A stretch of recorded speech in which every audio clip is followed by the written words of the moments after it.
कई सारे लोग टिप्स ले रहे हैं, क्या वो प्रॉफिट में है? स्टॉक मार्केट के बारे में आपको अगर टीवी में पता चल रहा है, वो न्यूज नहीं है। अगर जो टीवी पे दिख रहा है वो न्यूज नहीं है तो न्यूज क्या है? कोई ट्रेडर 40-40 लाख रुपए लॉस किए, वो कॉस्ट ऑफ नॉट लर्निंग, सस्ते के चक्कर में बाहर वाला लेके बैठते हैं और वहां पे जब उनको बेचने की बारी आती है वो कोई बायर नहीं मिलता ही नहीं है। राइट। 90% लोग तो एनालिसिस ही नहीं करते, या करते हैं तो गलत करते हैं, या उनको पढ़ने नहीं आता है। What kind of study do you think is needed? Line chart से मार्केट को पढ़ाई की नहीं जा सकती है। तो कैंडलस्टिक्स क्या कर रहा है? समय पे एंट्री, समय पे एग्जिट, ये क्या कंसेप्ट है? ये कंसेप्ट ये है कि सपोर्ट एंड रेजिस्टेंस, और उसमें टेक्निकल इंडिकेटर्स इस्तेमाल करो। अब RSI है, ये टूल्स है, ये आपको हेल्प करेंगे। तो इन्वेस्ट कहाँ करना चाहिए? 35 रुपए से ETF बाय कर सकते हो। ETF क्या होता है? Equity traded fund. 5,000 रुपए डाल के मिल सकता है अच्छा पैसा? ये हर बार नहीं होगा, बट सिस्टम फॉलो करेंगे तो आपको मैं एक सिस्टम बताता हूँ। आप क्या कीजिए, ChatGPT ओपन कीजिए, वहाँ पे उसमें प्रॉम्प्ट डालिए कि सुज़लॉन, IRCTC, क्या ये डेस्टिनी चेंजिंग स्टॉक्स बन सकते हैं? उसमें बहुत ज्यादा डिस्कशन होता है, उसमें इंटरनल कुछ भी नहीं है, सब हवा है, सब रिटेल ट्रेडर बाय कर रहे हैं। तो इसके लिए आप इससे बचना है तो सिंपल, जोमैटो, पेटीएम जैसे IPOs में इन्वेस्ट करने से पहले हमें क्या देखना चाहिए? तो वहाँ पे लोगों का पैसा डूबा है। आप जहाँ पे मोनोपोली है वहाँ पे क्यों जा रहे हो? तो मोनोपोली है IPO मतलब। ये जो AI पावर्ड कंपनीज हैं जैसे कि Zentek, तो इन कंपनीज में इन्वेस्ट करना चाहिए? हाँ, तो उसके लिए आपको एक फाइनल कोई मैसेज फॉर द व्यूअर्स? देखिए, आपको मार्केट में सक्सेसफुल होना है तो सबसे पहले पैसा काम नहीं करेगा, आपका स्किल काम करेगा। ये स्किल का गेम है, रिस्क है तो इश्क है, बट नमस्कार दोस्तों, स्वागत है आपका ट्रेडिंग डायरेक्शन पॉडकास्ट में, decode mind, money and stock market with Anil Hanegave, जहां हम सिर्फ टिप्स नहीं बल्कि रियल स्ट्रैटेजी और ट्रेडिंग साइकोलॉजी की बातें करते हैं और आपकी ट्रेडिंग जर्नी को देते हैं एक नई दिशा, क्लैरिटी और कंसिस्टेंसी भी। Anil sir professional trader, author of 7 best selling books, mentor to 15,000 people हैं और एक मिशन पर हैं जो कि है 3 करोड़ लोगों को सही ट्रेडिंग और इन्वेस्टिंग सिखाना। आज के इस एपिसोड में हम उनसे जानेंगे, क्या 80% लोग इमोशन से ट्रेड करते हैं? क्या 1,000 रुपए से शुरुआत करने वाले लोग बड़ी गलतियां करते हैं? और कैसे AI टूल्स जैसे कि ChatGPT और एल्गो ट्रेडिंग आपको सही स्टॉक चुनने में मदद कर सकते हैं? So get ready, this is going to be one of the most eye-opening episodes of your trading journey. बहुत सारे सरप्राइजेस आज हमारे सामने ओपन होने वाले हैं, बहुत सारी चीज़ें हम सीखने वाले भी हैं। तो अनिल सर, बहुत सारे सवाल हैं जैसे कि मैंने कहा मेरे मन में, बट मेरा सबसे पहला सवाल जो आपके लिए है वो ये है कि जैसे कि मैंने सुना है कि 2025 में करीब 12 करोड़ इन्वेस्टर्स जो हैं हमारे इंडियन मार्केट में बढ़ने वाले हैं, लेकिन फिर भी बहुत सारे इन्वेस्टर्स ऐसे हैं जो नुकसान कर रहे हैं। शायद वो लोग ठीक तरीके से इन्वेस्टमेंट कर नहीं रहे हैं, या उन्हें ठीक टूल्स नहीं पता है, या बहुत सारे जो हैं वो AI टूल्स का इस्तेमाल कर रहे हैं। आपको क्या लगता है, AI टूल्स एक्चुअली प्रॉफिटेबल हैं? देखिए, एक ही इसमें सब कुछ क्वेश्चन पूछ लिया आपने, बहुत इंटरेस्टिंग एंड शायद यही ऑडियंस का भी क्वेश्चन होगा। I am sure. तो सबसे बड़ा रीजन जो है लॉस करने का, 90% ट्रेडर तो लॉस कर रहे हैं, इन्वेस्टर लॉस कर रहे हैं। बड़ा रीजन है कि सबसे पहले वो एक फैशनेट लाइफस्टाइल जीना चाहते हैं, क्विक रिच स्कीम पे डिपेंड होना चाहते हैं, एंड रातों रात अमीर बनना चाहते हैं स्टॉक मार्केट से, और वही रियल एस्टेट में जाते हैं। रियल एस्टेट का अगर रिटर्न देखे 10% है एनुअली, बट वो 10 साल, 20 साल, 40 साल कोई तो बेचता भी नहीं है, तो वो क्या होता है, कंपाउंडिंग रिजल्ट वहां पे दिखता है। हालांकि स्टॉक मार्केट में जैसे ही आज इन्वेस्ट किया, कल ही उनको रिटर्न चाहिए। तो ये फॉल्स एक्सपेक्टेशन रखते हैं। ओके। एक रीजन है। दूसरी चीज, कार वाले ट्रेडर देखते हैं, किसी ने कार ली, किसी ने बंगला लिया, ये लिया, वो लिया, अब वो देख के ये टेम्पटेशन में आते हैं। राइट। आने के बाद उनको लगता है कि मैं भी ऐसा ही बन जाऊं। तो बट उनके पीछे उनकी कितनी मेहनत है, अब वो क्या कर रहे हैं, स्किल्स कितना है, उन्होंने सीखने के लिए कितना टाइम दिया है, वो नहीं देखते हैं। और एक क्वेश्चन पूछा है कि AI टूल्स हेल्प कर सकता है क्या? डेफिनेटली हेल्प करता है। जैसे कि ChatGPT तो एक बेसिक टूल है, इससे अलावा चार्टिंग जैसे ट्रेडिंग व्यू, वहां पे अलर्ट्स, एक एडवांस टूल है, बट सबको एडवांस टूल पता नहीं है। राइट। उसके बाद उसको प्रोग्रामिंग करनी पड़ती है, वो भी पता नहीं है। अच्छा, इतना डिटेल में होता है ये? यस, क्यों नहीं। अगर मान लीजिए आप एक प्रॉम्प्ट देना चाहते हैं चैट जीपीटी को, क्या प्रॉम्प्ट देंगे आप? मैं खुद ही एक्चुअली चैट जीपीटी ही यूज करती हूँ। मैं तो शायद ये दे दूंगी प्रॉम्प्ट की which is the best stock to invest in today. Yes, वो तो बताएगा शॉर्ट लिस्ट करके, रिलायंस है, एचडीएफसी बैंक है, जो भी ऑल टाइम हाई है वो सबकी लिस्ट दे देगा। हाँ, उसमें शायद मैं अमाउंट भी डाल दूंगी तो या- फिर आप गलत कर रहे हो फिर। तो क्या करना चाहिए इसमें? देखिए, उसके लिए सही स्टॉक के साथ सही प्राइस भी चाहिए। वो एक चीज है जो चैट जीपीटी नहीं बताएगा। नहीं बताएगा, या उसका क्या प्रॉम्प्ट दे रहे। अगर आप इसको सेव करेंगे या इसको कमेंट करेंगे तो डेफिनेटली मैं नीचे डीएम कर दूंगा प्रॉम्प्ट। ओ ग्रेट, हो गया आपका प्रॉब्लम सॉल्व। सो प्रॉम्प्ट के लिए जल्दी से नीचे आपको करना है कमेंट, या आप कर सकते हैं डीएम भी।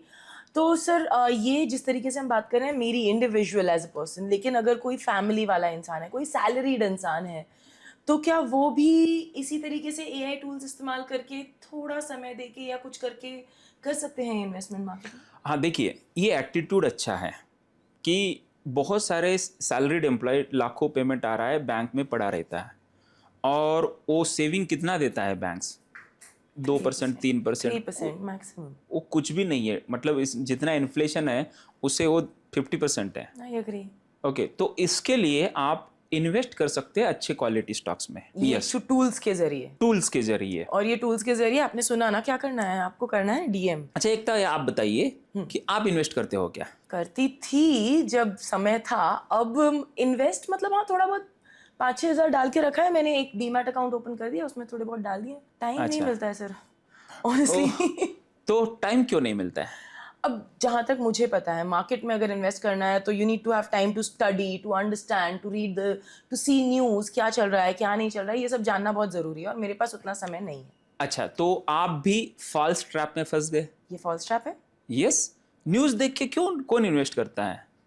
न्यूज़, स्टॉक मार्केट के बारे में आपको अगर टीवी में पता चल रहा है, वो न्यूज़ नहीं है। ये मेरे लिए न्यूज़ है। अगर जो टीवी पे दिख रहा है वो न्यूज़ नहीं है, तो न्यूज़ क्या है? तो ऑलरेडी बन चुका होता है। ओके। जहां पे एक इंस्टीट्यूशंस होते हैं, ओके, इंस्टीट्यूशन मार्केट को चलाते हैं, जैसे कि एफआईआई, डीआईआई। ओके। ओके, जो जैसे एग्जांपल है एफआईआई, बहुत सारे इंस्टीट्यूशंस है, गवर्नमेंट ऑफ सिंगापुर है, अमेरिकन जो म्यूचुअल फंड है वो इंडिया में इन्वेस्ट करते हैं। एलआईसी, जो एलआईसी है इंडिया में, वो सबसे ज़्यादा बड़ा इन्वेस्टर है इंडिया में। एसबीआई, आपके सभी सेविंग बैंक अकाउंट, आपके बैंक में नहीं है पैसा, सब मार्केट में है। अच्छा, मतलब ये लोग मेरे पैसे पे मुझे 3% दे रहे हैं और खुद कमा रहे हैं। यस, डेफिनेटली वही करते हैं, और क्या करते हैं। ओके। एलआईसी, आपने एलआईसी पॉलिसी ली कौन सी भी? हाँ, सभी की होती है। नहीं नहीं, सभी की होती है। आपने कौन सी कंपनी के लिए? एलआईसी की है। एलआईसी, आप एलआईसी को पेमेंट कर रहे हैं, जी। तो एलआईसी कहाँ डाल रहा है वो पैसा? वो तो ये सारा पैसा इस तरीके से मार्केट में जा रहा है। यस। ओके। अब ये सब इंस्टीट्यूशंस क्या करते हैं, एक उनका ट्रेंड होता है। अब एक जगह पे उनको सेल करना पड़ता है। उनको कहीं ना कहीं प्रॉफिट बुक करना है। राइट। अब सेल करना है तो वहां पे बायर्स चाहिए, राइट। क्योंकि ये स्टॉक मार्केट में देखिए जीरो सम गेम है। जीरो सम गेम मतलब आप 5 रुपए कमा रहे हैं तो कोई और 5 रुपए लॉस कर रहा है। Yes, true. ओके, तो बड़े इंस्टीट्यूशन को 5 रुपए प्रॉफिट करना है तो किसी ना किसी को लॉस करना है। वो बकरा कौन बनेगा? हम। मतलब हमारे ही पैसा लेके उसको इन्वेस्ट करके हम ही लॉस कर रहे हैं, क्योंकि हम यहाँ भी इन्वेस्ट कर रहे हैं और वहां भी इन्वेस्ट कर रहे हैं। हाँ, तो न्यूज देखेंगे तो यही होगा। तो इन्वेस्ट कहाँ करना चाहिए? हाँ, अब इसके लिए इंस्टीट्यूशंस जो फुटप्रिंट है उनका, हाँ। वो चलते हैं। वो एक हाथी है, तो बड़े हाथी चलते हैं तो कैंडलस्टिक्स बताएगा आपको वो क्या कर रहे हैं। ओके। तो कैंडलस्टिक्स यानी कि प्राइस सबसे पहले दर्शाता है कि आगे क्या होने वाला है।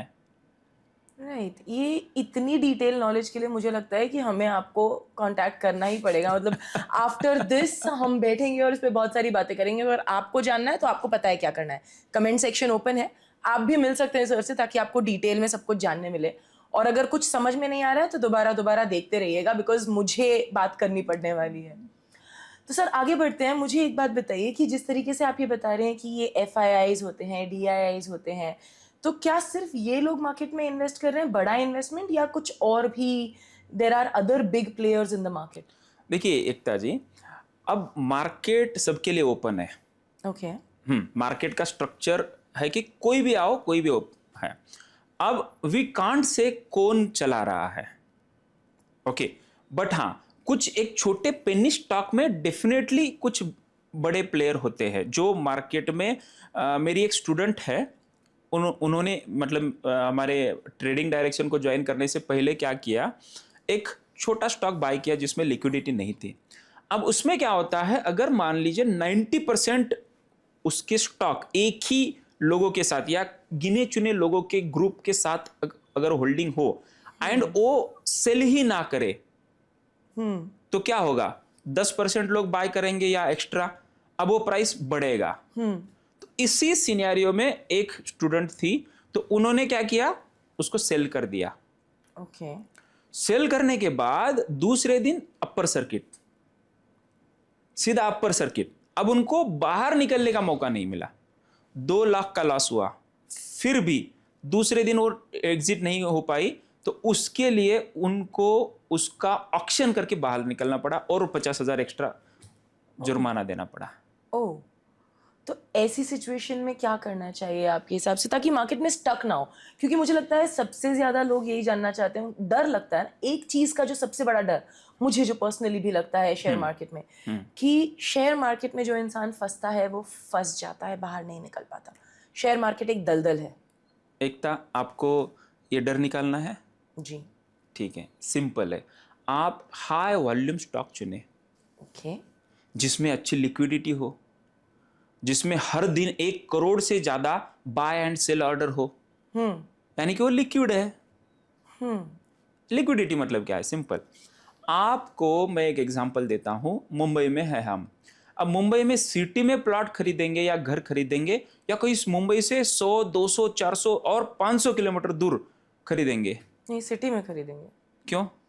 मूवमेंट इजी होता है और हमें पता है कि हमें कहीं पे भी जाना है, कुछ करना है तो हम जल्दी से कर सकते हैं। वहाँ पे कहाँ? ओके, एक बेनिफिट। दूसरा, अब अगर आपको सेल करना है तो नहीं, कौन खरीदेगा ना, हम ही एक है जो ऐसी दूर जगह खरीदेंगे, और तो कोई नहीं खरीदेगा। तो लिक्विडिटी इसी को कहते हैं। ओके। सिटी के अंदर का प्लॉट जो रहेगा या फ्लैट रहेगा, उसको बायर एंड सेलर जल्दी मिल जाते हैं। राइट।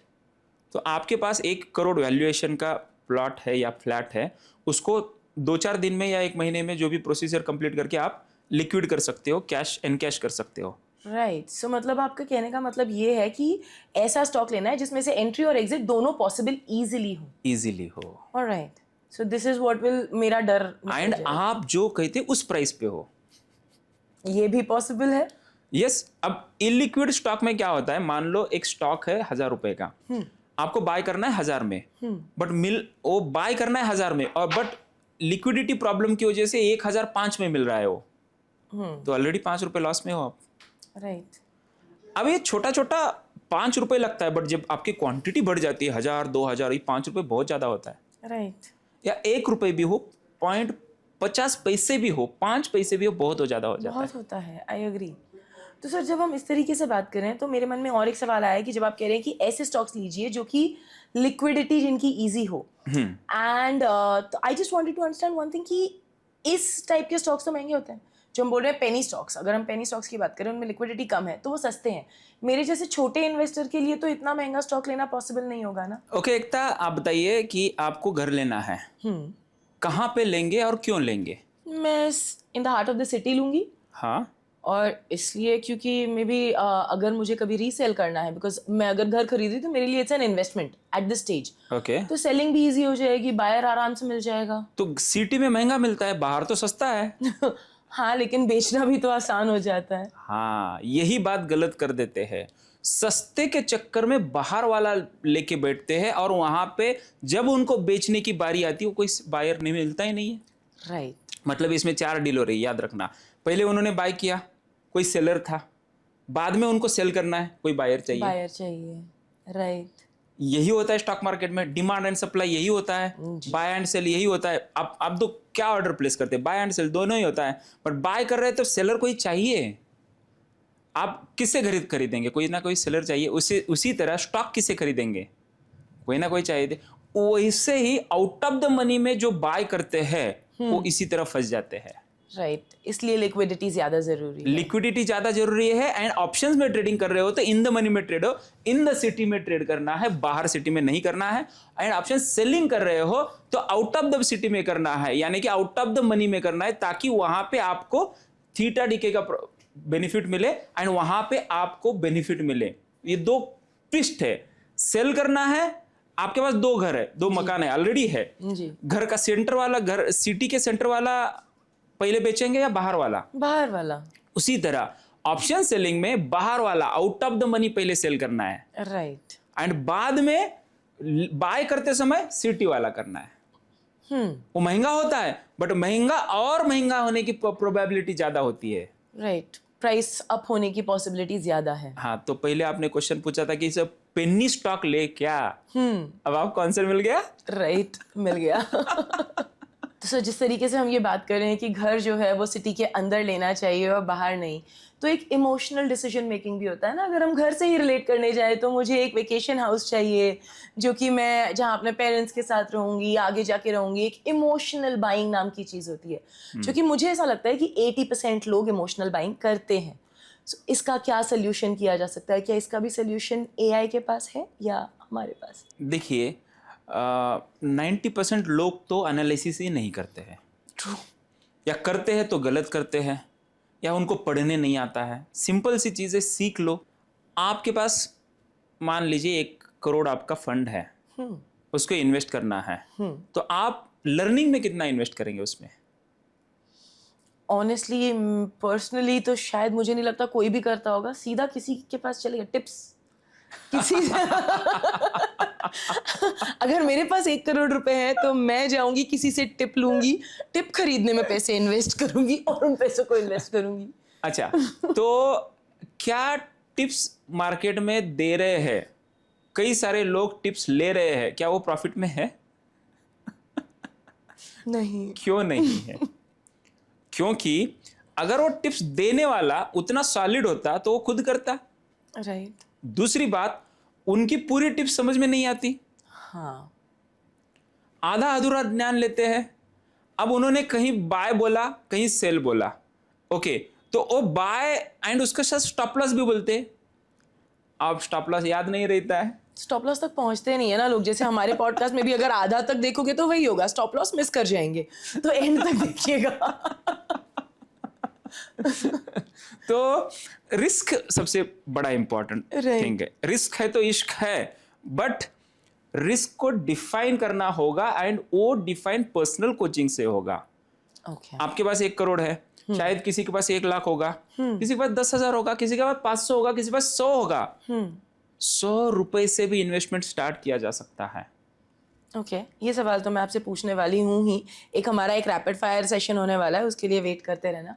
लेकिन उससे पहले सर, तो ये आपका ऐसा कहना है कि टिप्स खरीदने पर या टिप्स पर नहीं जाना चाहिए, इनफैक्ट स्टडी करना चाहिए। What kind of study do you think is needed? What is the most important kind of study? सबसे इंपॉर्टेंट, प्राइस एक्शन सीखो। एक कैंडलस्टिक्स है, लाइन चार्ट से मार्केट को पढ़ाई की नहीं जा सकती है। तो कैंडलस्टिक्स क्या कर रहा है, उसका ओपन कहाँ पे, हाई कहाँ पे, लो कहाँ पे, क्लोज कहाँ पे है। एक एग्जांपल बताता हूँ। यहाँ पे कैंडल ओपन हो गई, ओपन होने के बाद बायर्स आ गए तो कैंडल ऊपर जाएगी, एंड वहीं पे सेलर आ गए तो कैंडल नीचे आएगी। ओके, मतलब हाई दिखा के ऊपर वीक रहता है। वीक यानी कि दंडी, सिंपल लैंग्वेज में उसको शैडो भी कहते हैं। वो दंडी कितनी है एंड उसमें बॉडी कितनी है, बॉडी दर्शाता है पावर। अगर उसमें ग्रीन कैंडल है, बड़ी सी कैंडल जिसका लो एंड हाई ऐसा बड़ा है, तो समझ लेना वो एलिफेंट का फुटप्रिंट है। एलिफेंट यानी कि फॉरेन इंस्टीट्यूशनल इन्वेस्टर या डोमेस्टिक इंस्टीट्यूशनल इन्वेस्टर, कोई भी रहने दो, वो इंस्टीट्यूशन का होता है। अपने पास क्वांटिटी कितनी रहती है, छोटी रहती है, 1,000, 2,000, 20,000। कितना इन्वेस्ट करेंगे, 1 करोड़, 2 करोड़, 100 करोड़। उनके पास तो अनलिमिटेड फंड होता है। राइट। क्या आपको पता है कि वर्ल्ड में जो स्टॉक मार्केट, फॉरेक्स मार्केट, उसका टर्नओवर कितना होता है? $9 trillion. $9 trillion is the daily trade. Daily. And Wow. US की इकोनॉमी कितनी है? $27 ट्रिलियन पूरे साल की है। अब इंडिया की कितनी है? $3 ट्रिलियन। वाओ, तो उसका एक दिन का 9 ट्रिलियन है। That's huge. इसीलिए वो समुंदर है। उनसे फाइट मत करो, उनके साथ चलो। That's right sir. जिस तरीके से हम ये कह रहे हैं कि ये जो बड़ी कंपनीज हैं, एलिफेंट का फुट हमें जो नजर आ रहा है कैंडल में, so is this also somewhere related to SIPs, या आपको लगता है कि एल्गो ट्रेडिंग बेटर है जिसमें कि हम एक पोर्टफोलियो क्रिएट कर सकते हैं, या सीधा सीधा मैं अपना सारा पैसा उठा के एक SIP को दे दूं जो खुद ही एक एलिफेंट फुट बन के मार्केट में प्रिवेल करे? बहुत बढ़िया तरीका है। SIP तो ऑलरेडी कर रहे हैं कई सारे ट्रेडर। राइट। SIP यानी कि क्या है? हर महीने 5,000 10,000 आप कोई म्यूचुअल फंड को दे दो, वो आपके बिहाफ पे ट्रेड करेगा। वो बाय करेगा, जहां पे बाय करना है बाय करेगा, सेल करना है सेल करेगा। ओके, बट उसमें एक प्रॉब्लम है।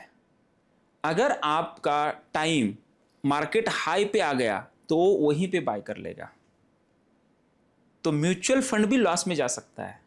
हुआ है मेरे साथ। तो ये अवॉइड करने के लिए आप थोड़ा सा पढ़ाई करो। क्योंकि देखो ये क्या होता है, म्यूचुअल फंड को मैंडेटरी होता है, हर महीने उतना पैसा उनको मार्केट में डालना है, मैंडेटरी होता है। कोई फॉरेन इंस्टीट्यूशनल ट्रेडर सेल कर रहा है तो FDII को मैंडेटरी गवर्नमेंट का रूल है, उनको बाय करना ही पड़ता है, मार्केट को चलाना है ना। उसमें आप लॉस हो जाएगा अगर पढ़ने नहीं आया तो। वही अज्ञान का लॉस है। Cost of not learning may be 1 crore 2 crore 1 lakh 2 lakh, that is a cost of not learning. Right.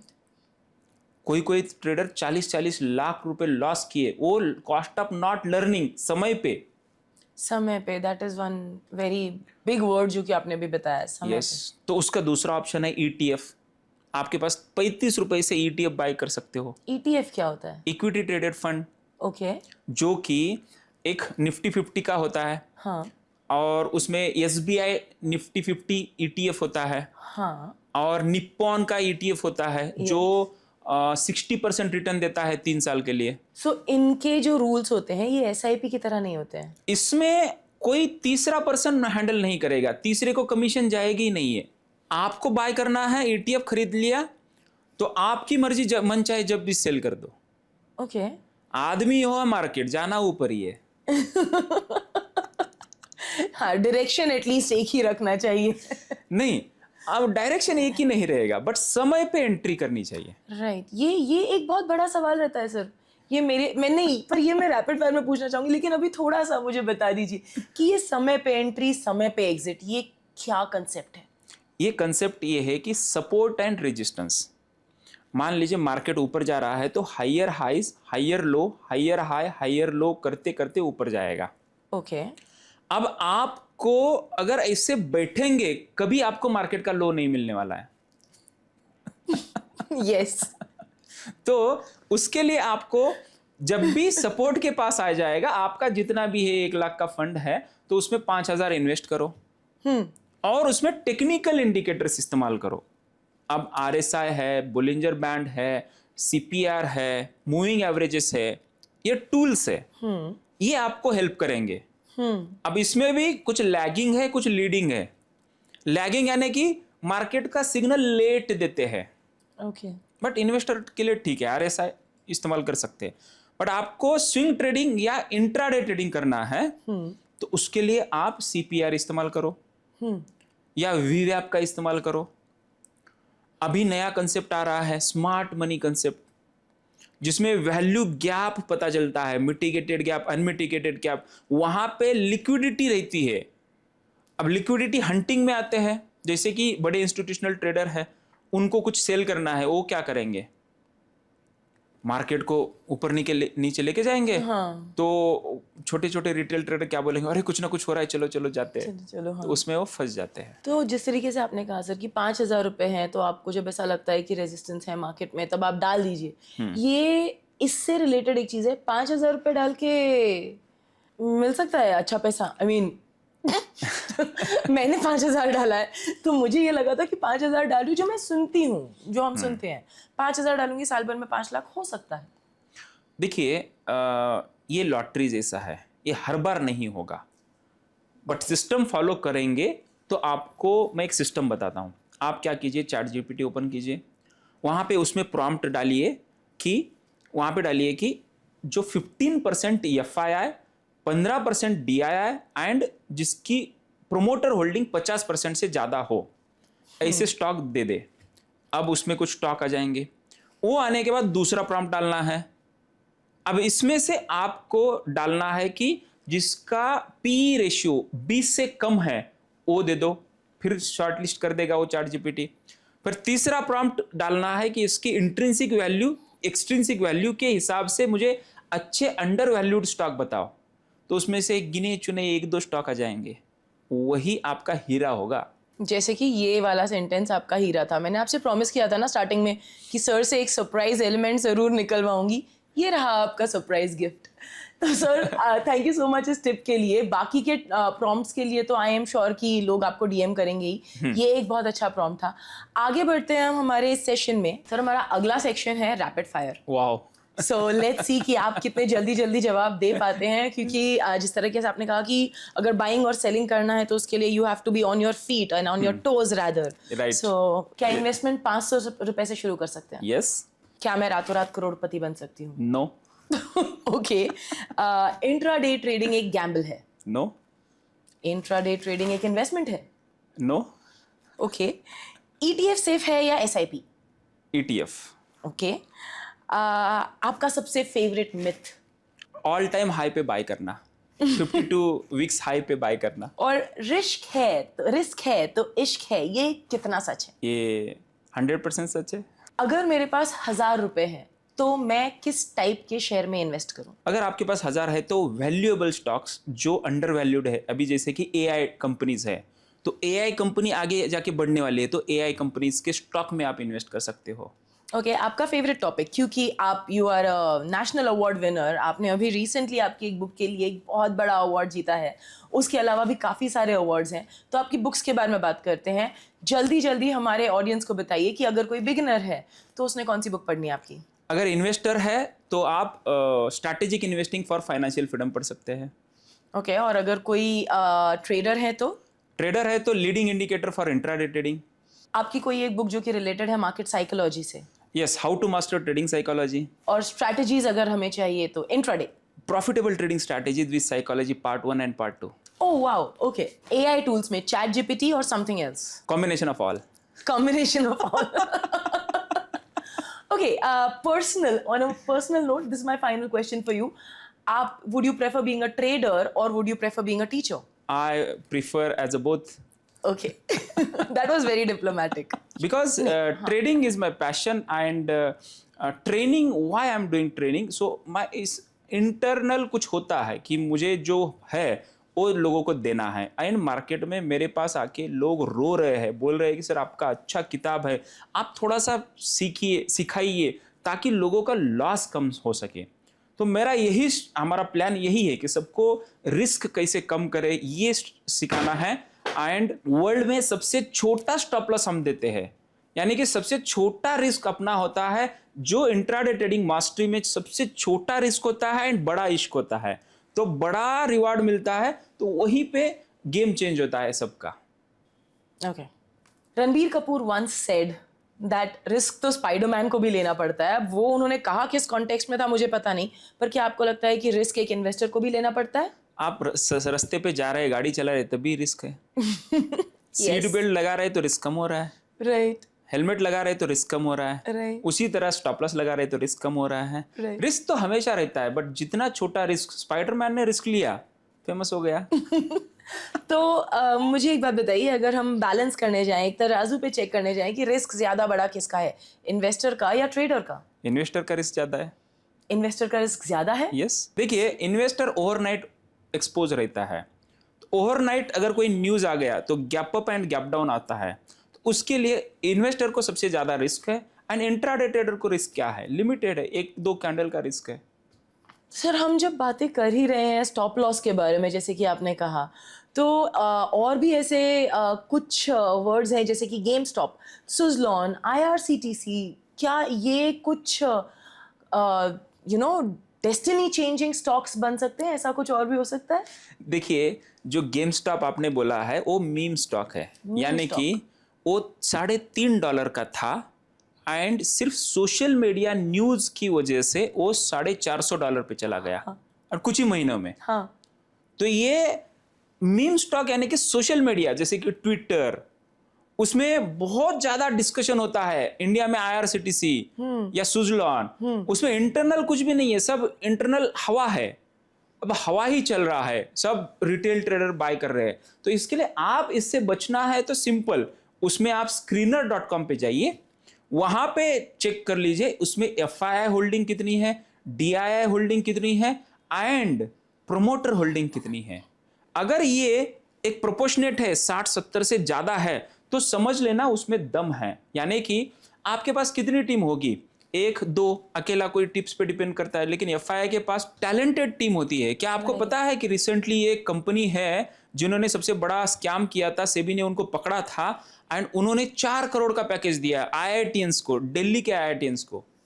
Sir ये मीम स्टॉक्स की बात अगर हम कर रहे हैं, तो क्या मीम्स के बेसिस पे सिर्फ स्टॉक्स की प्राइस बढ़ सकती है, या मेरा फेवरेट स्टॉक, मतलब जब मैं मार्केट में हुआ करती थी, सत्यम, या मे बी अभी रिसेंट में IDBI, क्या ये भी मीम स्टॉक्स हैं? देखिए, IDBI मीम स्टॉक नहीं है, बट इंडसइंड बैंक एंड जो आपने बोला है सत्यम, तो ये इनके पीछे क्या हुआ है, आपको एज ए इन्वेस्टर आपको क्या करना है, उसका प्रॉपर एनालिसिस करना है। उसकी इंट्रिंसिक वैल्यू कितनी है, इंट्रिंसिक वैल्यू यानी कि उसका जो प्रॉफिट है उसके हिसाब से स्टॉक की वैल्यूएशन है कि नहीं।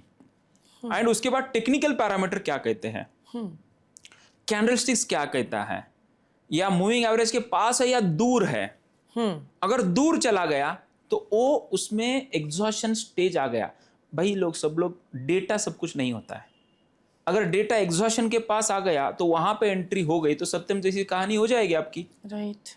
बाद में लॉस कर दोगे, क्योंकि वहां पे FII सेल करना पसंद करते हैं। हर्षद मेहता स्कैम यही तो है।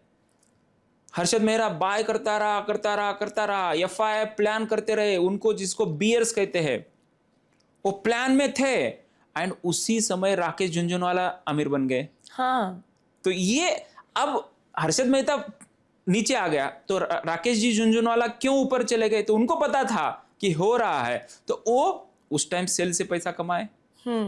उसी तरह कोविड में भी कई सारे ट्रेडर है, Indian trader, option buy, put option buy करके अमीर बन गए। राइट। मैं अभी आपसे वही पूछने वाली थी सर, तो क्या ये शेयर मार्केट लेजी लोगों का काम है, मेरे जैसे लेजी? मैं कहता हूँ यस, बिल्कुल बिल्कुल लेजी लोगों का काम है। यस, क्योंकि इसमें एक्टिव ज्यादा रहना ही नहीं पड़ता है। आपको 99% वेटिंग है, ओनली 2 बटन दबाना है, बाय एंड सेल, उसके बाद इंतजार करना है। तो ये बाय और सेल जो है, इसमें आपके हिसाब से, आप अगेन अगर हम वेटेज देने की बात करें, तो आप फंडामेंटल्स को ज्यादा वेटेज देंगे या टेक्निकल्स को, क्योंकि स्टडी तो दोनों करनी है? देखिए, फंडामेंटल्स आपको एंट्री बताएगा, ओके, एग्जिट नहीं बताएगा। तो इसके लिए फंडामेंटल के साथ टेक्निकल आना कंपलसरी है। राइट। मार्केट में लोग लॉस इसलिए कर रहे हैं कि एंट्री पता नहीं, एंट्री पता है बट एग्जिट पता नहीं है, या एंट्री एंड एग्जिट के बीच में क्या करना है वो पता नहीं है। लॉस हो गया तो क्या करना है, तो लॉस हो गया तो फिर और एवरेजिंग करते हैं, हाँ, हेजिंग, एवरेज करते हैं, ज्यादा पोजीशन क्वांटिटी डालते हैं, तो वहां पे लॉस हो जाता है। हेजिंग एक अलग कंसेप्ट है। ओह, आई थॉट कि हेजिंग और एवरेजिंग एक ही चीज होती है। नहीं, हेजिंग क्या होता है, मान लीजिए आपने एक कंपनी में बाय किया है, हाँ, अब वो कंपनी ऊपर जाएगी ऐसा आपका अनुमान है, हाँ, तो जाएगी। अगर बाई चांस अभी युद्ध चल रहा है, इजराइल का युद्ध चल रहा है, ईरान का युद्ध चल रहा है एंड रशिया यूक्रेन वॉर चल रहा है, रातों रात किसी ने एटम बम गिरा दिया, तो क्या होगा अगले दिन? Market drop. तो उसके लिए आपका प्रोटेक्शन क्या है, इंश्योरेंस क्या है? कुछ भी नहीं है। तो वो इंश्योरेंस होता है पुट ऑप्शन बाय करना। बड़े इंस्टीट्यूशन यही फॉलो करते हैं। ओके। तो वो जैसे स्टॉक बाय करते हैं उसके साथ पुट ऑप्शन बाय करके रखते हैं, या तो इंडेक्स का करेंगे या उसी स्टॉक का करेंगे। तो options are made for hedging, but liquidity की वजह से वो आजकल ट्रेडिंग के लिए इस्तेमाल किया जा रहा है। ओके, सो अगेन हमारे रैपिड फायर में एक मेरा फेवरेट क्वेश्चन तो रहेगा, वो एक अभी पूछ लेती हूँ मैं फटाक से आपसे, इंट्राडे ट्रेडिंग या ऑप्शंस? दोनों एक ही है, इंट्राडे ट्रेडिंग में ऑप्शंस। इंट्राडे ट्रेडिंग में options, Options. Okay fine. Futures या option? Option. Option, okay option has multiple options, future has no future. Okay sir, अगर मैं आज 1,000 रुपए लेके मार्केट में उतरती हूँ तो मैं इसे 30 दिन में कैसे और कितना ग्रो कर सकती सबसे पहले तो 1,000 रुपए अगर लेके इन्वेस्ट कर रहे हो तो 99 रुपीज आप सीखने में इन्वेस्ट करो। हूँ? ओके, उसके बाद उससे ये सीखो कि इसको कैसे आपको सिस्टमेटिकली इन्वेस्ट करना है। क्वालिटी स्टॉक्स चुनो, क्वालिटी स्टॉक्स में हाई वैल्यूएबल, जिसमें इंट्रिंसिक वैल्यू कम है। अभी मार्केट नीचे करेक्शन हो रहा है, ओके, तो करेक्शन फेज में है, अभी डर है मार्केट में, तो यही सही समय है खरीदने का, खरीदने का। मिल गई टिप? हाँ टिप्स की बात कर रहे हैं सर, तो अगर मान के चलिए आज sitting over here on this date I have 1,000 rupees to invest, तो आप कौन से 3 शेयर्स ऐसे मुझे सजेस्ट करेंगे जिसमें मैं पैसा डालूं? देखिए, हम ऐसे टिप्स एंड कॉल्स नहीं देते हैं, फिर भी मैं आपको एक तरीका बताता हूं जिससे आप ये स्टॉक चुन सकते हैं। ओके, सबसे पहले आप screener.com पे जाइए। screener.com पे जाने के बाद वहां पे एक प्रोग्राम आता है, वहां पे डालिए कि मुझे जिसकी इंट्रिंसिक वैल्यू से वैल्यूएशन में कम है स्टॉक, वो मिलना चाहिए, वो आप स्क्रीनर में डालिए, वो कुछ स्टॉक की लिस्ट दे देगा। उसके बाद डालिए कि जिसका प्रोमोटर होल्डिंग 50% से ज़्यादा है, उसकी शॉर्ट लिस्ट कीजिए। एंड उसके बाद रिसेंट क्वार्टर में जिसमें DII अपना पोजीशन बढ़ा रहे हैं, वो स्टॉक डालिएगा, आपको मिल जाएगा स्टॉक की लिस्ट, वही आपका स्टॉक है। ग्रेट। और ऐसी और बहुत सारी टिप्स के लिए पता है ना क्या करना है, फॉलो करते रहिएगा, सब्सक्राइब कर लीजिएगा जल्दी से। चलिए आगे बढ़ते हैं सर हम आज के इस डिस्कशन में। Sir, initial public offering is my very favourite topic. तो जोमेटो, पेटीएम, इनके जैसे IPOs में इन्वेस्ट करने से पहले हमें क्या देखना चाहिए? फिर से कोई हम प्रॉम्प्ट डालेंगे किसी AI पे, या you want to tell us something? देखिए, अगर 100 IPO लॉन्च हुए हैं तो उसमें से 1-2 IPO सक्सेसफुल रहा है। ट्रू। तो पेटीएम जैसे IPO जो बाय करने के बाद कभी मौका ही नहीं दिया बाहर निकलने का, तो लॉस में चला गया, तो वहां पे लोगों का पैसा डूबा है। तो आप जहां पे मोनोपोली है वहां पे क्यों जा रहे हो? ओके, तो मोनोपोली है IPO, मतलब यहाँ पे ओलिगोपोली, यानी कि सभी मार्केट ओपन है, तो जहां पे सैचुरेशन पॉइंट है वहां पे बाय करो। सो क्या आप ये सजेस्ट कर रहे हैं कि IPO में ज्यादा एंटर नहीं करना चाहिए? बिल्कुल नहीं करना चाहिए। अगर फिर भी थोड़े पुराने जमाने के लोग होते हैं जो सोचते हैं कि IPO में ही एंटर कर लेते हैं, लेके रखेंगे, हमारे बच्चे खाएंगे, वो भी एक कंसेप्ट होता है, देखा है मैंने। तो अगर हम कंसिडर करने जाए तो कोई ऐसा IPO जो कि आप सजेस्ट करेंगे या रेकमेंड कर सकते हैं? देखिए, मैं कोई रिकमेंड नहीं करूंगा, बट आने वाले कुछ IPO है, CDSL, उसका 4,000 करोड़ का IPO लॉन्च हो रहा है। बट उसके लिए आप क्या करो, एक मैंने सिस्टम बताया है या मैं बताऊंगा, तो उसको फॉलो करो। उसको आप देखिए, उसकी इंट्रिंसिक वैल्यू कितनी है, उसका PE रेशियो कितना है, एंड उसका बैलेंस शीट कितना है। डेफिनेटली CDSL मोनोपोली है तो वो अच्छा परफॉर्म कर सकती है, बट फिर भी आप खुद का ड्यू डिलिजेंस करना ही करना है। राइट। तो सर ये सारे के सारे जो आप हमें प्रॉम्प्ट्स बता रहे हैं और जो भी आप कमेंट में रिप्लाई भी कर रहे हैं प्रॉम्प्ट्स के, तो ये जो AI पावर्ड कंपनीज हैं जैसे कि Zentek, तो इन कंपनीज में इन्वेस्ट करना चाहिए? बिकॉज ये ही तो हमें इन्वेस्ट करना सिखा रही हैं। हाँ, तो उसके लिए आपको, आपका ये जो आया है, आपका गट फीलिंग से आया है जी या कहीं सोशल मीडिया से आ गया है?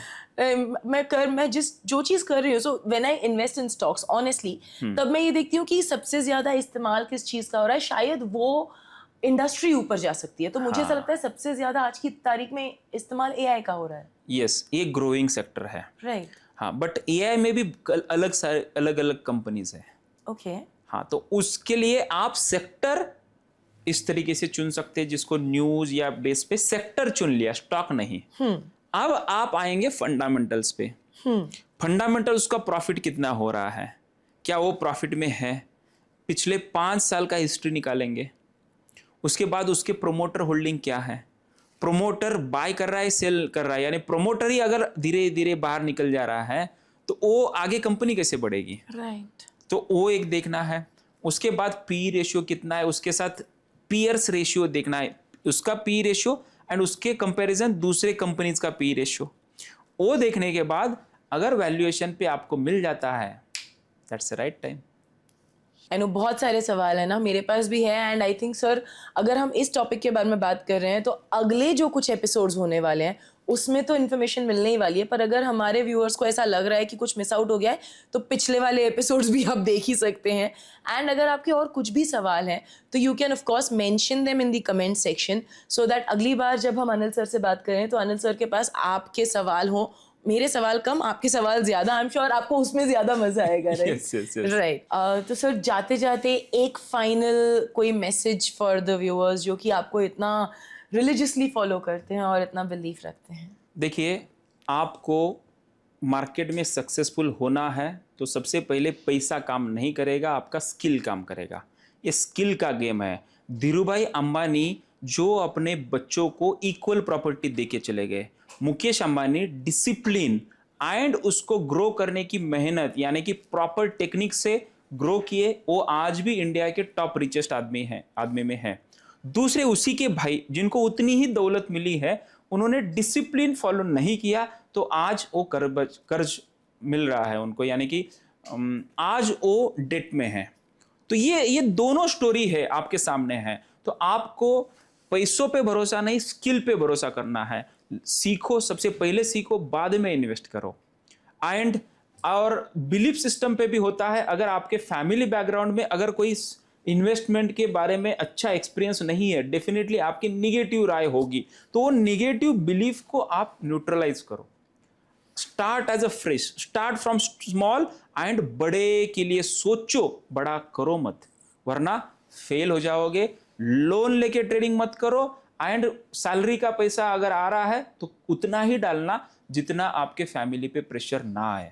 मेरे दिल से रिक्वेस्ट है आपको, उतना ही पैसे का रिस्क लो जितना आपके कैपेसिटी में है। कोई लोग क्रिप्टो में जा रहे हैं, बड़ा 100 गुना 1000 गुना लिवरेज मिलता है, भाई वो डेंजरस है, लोन से भी ज्यादा डेंजरस है। वो तो आपका पैसा खा जाएगा डायनासोर बन के। So thank you very much Ekta ji, बहुत अच्छा लगा। एंड ऐसे ही हम कंटिन्यू करेंगे अगले पॉडकास्ट में, जो कि क्वेश्चन जो आएंगे आपने पूछा है तो उसका हम नेक्स्ट पॉडकास्ट सीरीज बनाएंगे। इसको एपिसोड को आप लाइक कीजिएगा एंड एक ट्रेडिंग बड़ी को शेयर कीजिएगा जी। कमेंट्स में आपका एक बड़ा ट्रेड, उसमें हुआ प्रॉफिट, और साथ ही साथ आपका अगला सवाल, क्योंकि आपके सवाल आएंगे तभी तो सर जवाब देंगे। या thank you very much for everyone who helped me for this and thank you audience. Just like sir ने कहा, इतना वैल्यूएबल कंटेंट दोबारा नहीं मिलेगा। सो फिर से देखें, सेव करें और अपने ट्रेडिंग बडी के साथ जरूर शेयर करें। और पॉडकास्ट को सेव या डाउनलोड करना ना भूलें, ताकि जब भी जरूरत हो ये विनिंग स्ट्रैटेजीज आपके पास रेडी हो।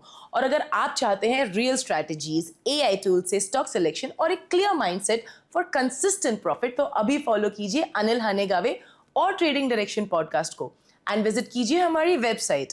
कॉल एंड व्हाट्सएप नंबर भी आपके सामने है। और याद रखिए, मार्केट में पैसा वही कमाता है जो खुद को टाइम देता है सीखने के लिए। मिलते हैं अगले एपिसोड में एक नए सवाल और एक नए सच के साथ। Till then, keep learning, keep growing. जय हिंद, जय स्टॉक मार्केट।